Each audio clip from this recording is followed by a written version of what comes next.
Okay, in this video we're going to look at finding the volume of a complex shape.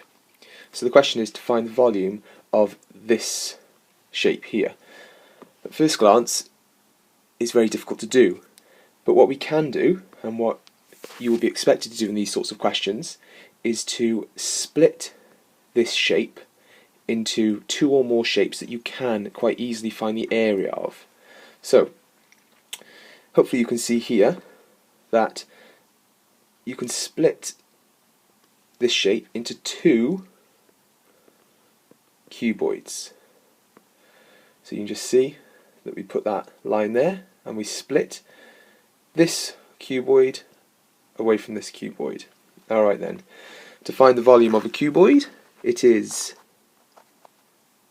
have a go, pause the video, write it down. It is base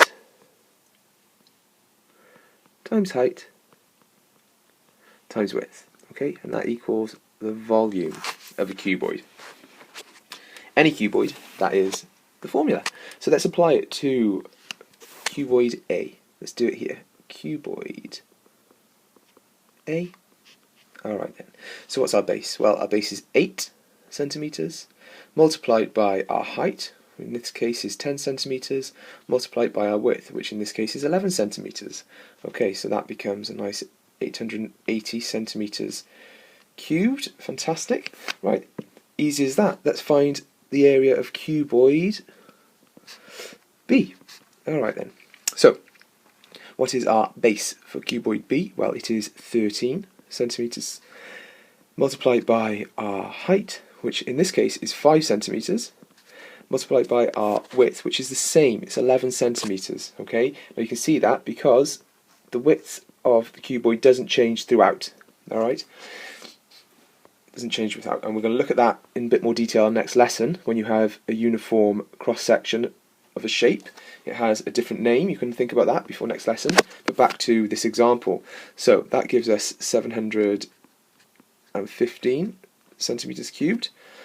And remember, the question is find the volume of this complex shape. So we have to remember to add these back together. Okay, so we have 880 centimeters cubed plus 715 centimeters cubed, which is going to give us 1,595 centimeters cubed.